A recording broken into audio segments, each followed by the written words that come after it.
She fights fire with fire, and if you don't like her, she doesn't like you too. If you are her actual enemy, then God help you, because she is the kind of character that is.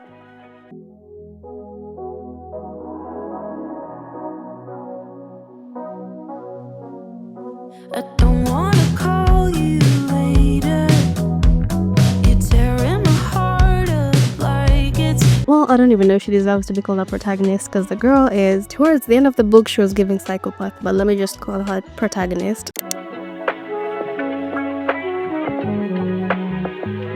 Welcome to another reading vlog. Today we are reading The Poppy War by Kuang.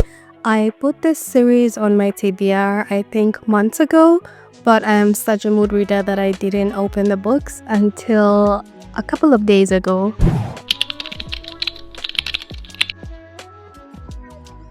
I'm still on the first book, and so far I'm enjoying it, so I'll probably finish the whole series. If you don't know, The Poppy War is a historical military fantasy, and it is inspired by the war history of China's 20th century. And because this is fiction, it is mixed with elements of fantasy, for example, the presence of a magic system and magical creatures within the story. By the way, I am sick, so if my voice does sound a bit weird, it's because I am recovering from a cold. We're following a character called Rin, and she is an orphan. She was adopted by this couple who are basically terrible people, and Rin is basically their servant who does their bidding. We meet Rin when she's very young, and she's in a very difficult position because her adopted mom wants to marry her off to a man who's old enough to be her grandfather simply for profit.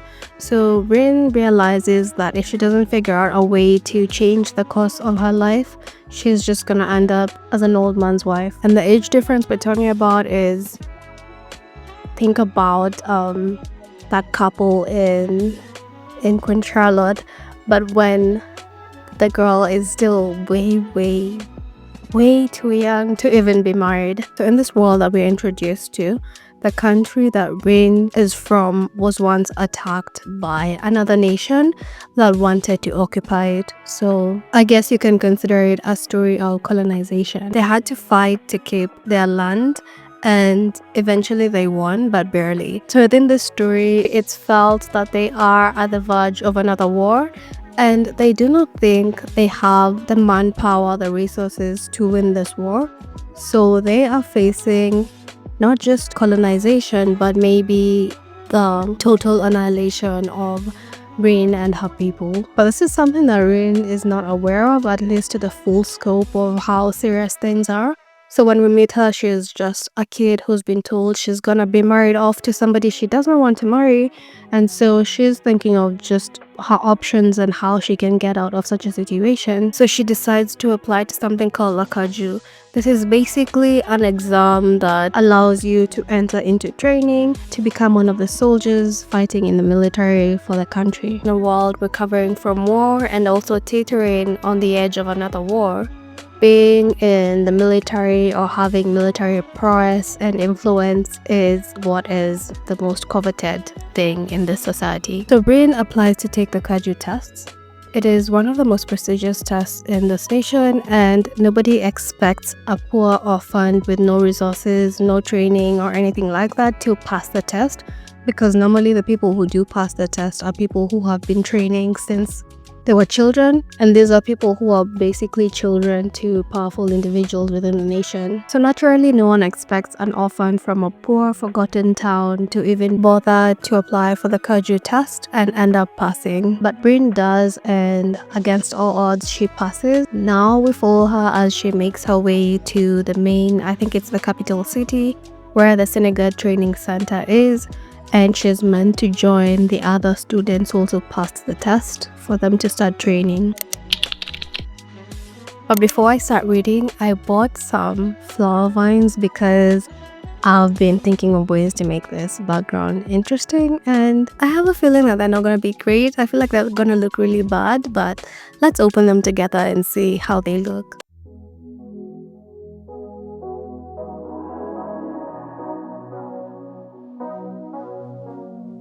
I don't wanna call you later.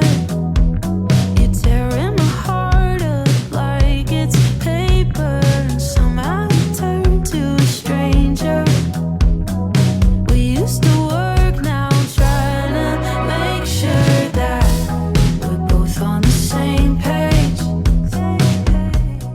looking very cheap and very fake. Which I wanted the fake, but this is fake. Okay, let me stop judging and just open it. Both on the same wave, nothing breaks so clearly when there's love on the line. My best friend told me someone that I don't even like. There's nothing left to fix if you don't want me to try. They smell so plasticky. It's not a pleasant smell. It's a very plasticky smell.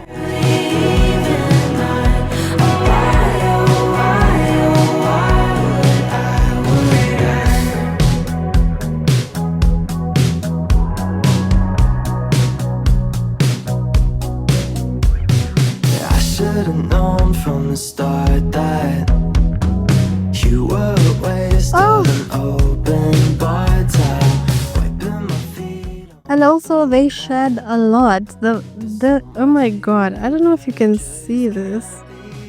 Probably can't, but there's a lot of like shedding and I'm wondering why. Okay, these are the flowers, but I'm not gonna hang them in this video because first of all, the shedding is just a lot. I need to wipe my desk. And I have no faith that they look nice. So I'm gonna hang them later and see how they look. If they do not make an appearance in my videos, just know they looked ugly. Or they were shedding too much, it was a problem.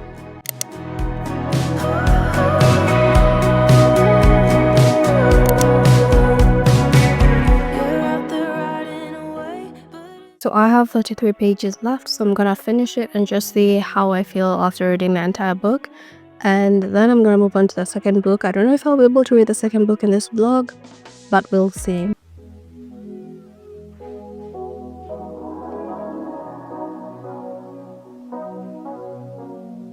I don't wanna call you later.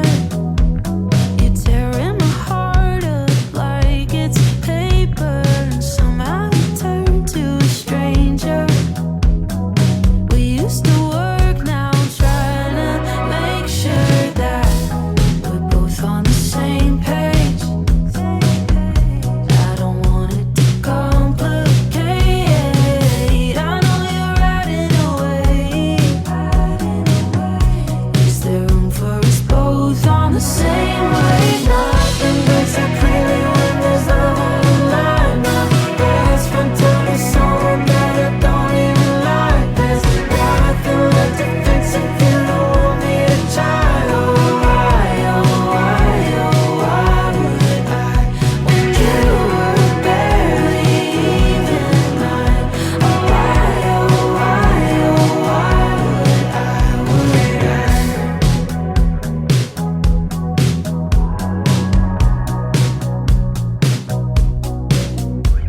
I am finally done with book 1 of the Poppy War series, and wow, it's a story that covers a lot. I mean, it is a chunky book. I think it's around 500 pages. So I feel like I need some time to let the entire thing sink in, but it was good and I do have a couple of thoughts. I gave this 3 stars and the 3 stars represent an okay story or a good story. The reason I couldn't rate it higher is because I feel like this is something I have read before. If you break up the different parts that make this story, I'm pretty sure you'll find similar elements in other popular fantasy books or fantasy movies or series. So in that sense, it didn't feel like it particularly brought anything new to the table. But at the same time, I can't deny that this is a well-written book.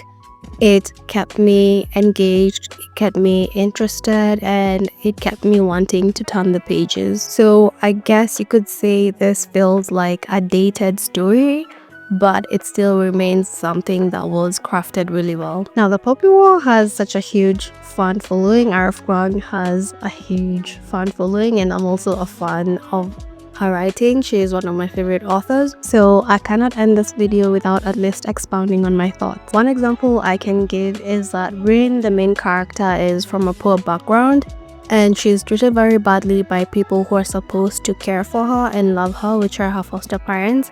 And that felt very similar to Katniss Everdeen from Hunger Games. She also struggles with poverty, and her remaining parent, or the parent that is in the show, has checked out, so she has to figure things out on her own. It also reminded me of Feyre from the Akata series. Again, Feyre struggles with a lot of poverty, similar to Rain, and Feyre is also forced to do so many things while her siblings take a backseat when they could be doing more. Another example is a synagogue facility within this book where the elite usually go to train so that they can have military skills and influence. As I was reading the book, this felt very similar to Divergent, specifically when Triss goes to Dauntless and she starts training to become a soldier for her country. And so there were so many elements that I could identify as plot points that I had read in another book or I'd watched in a movie or a series that was so similar. I do feel like if I read this book when it first came out,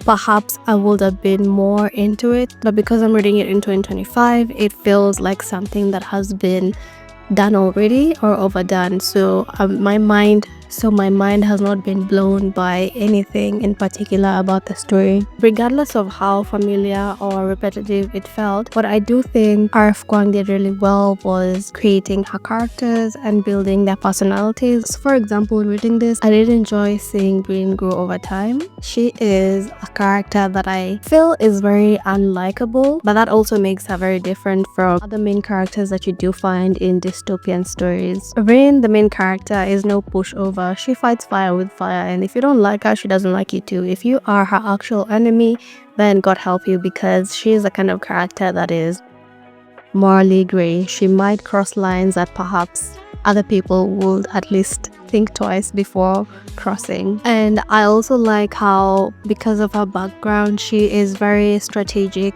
even for a very young protagonist. Well, I don't even know if she deserves to be called a protagonist, because the girl is, towards the end of the book, she was giving psychopath, but let me just call her protagonist. So for example, she has learned how to talk to people or how not to talk to people, and I think this was a survival skill that she needed with her foster parents, given how exploitative and just cruel they were. And at Synagogue, we see how she adapts to the same situation. So when it comes to the masters or instructors that are not fully willing to teach her, she's very strategic when it comes to structuring her questions, when it comes to approaching the masters, when it comes to knowing when to hold back even though she wants to say something, and when to ask a question, and not just when, but how to ask a particular question, so that the masters might feel inclined to giving her the most expansive answer that will be helpful to her. So that was a very interesting aspect in the book, and I think that's one of the things that kept me interested in the story.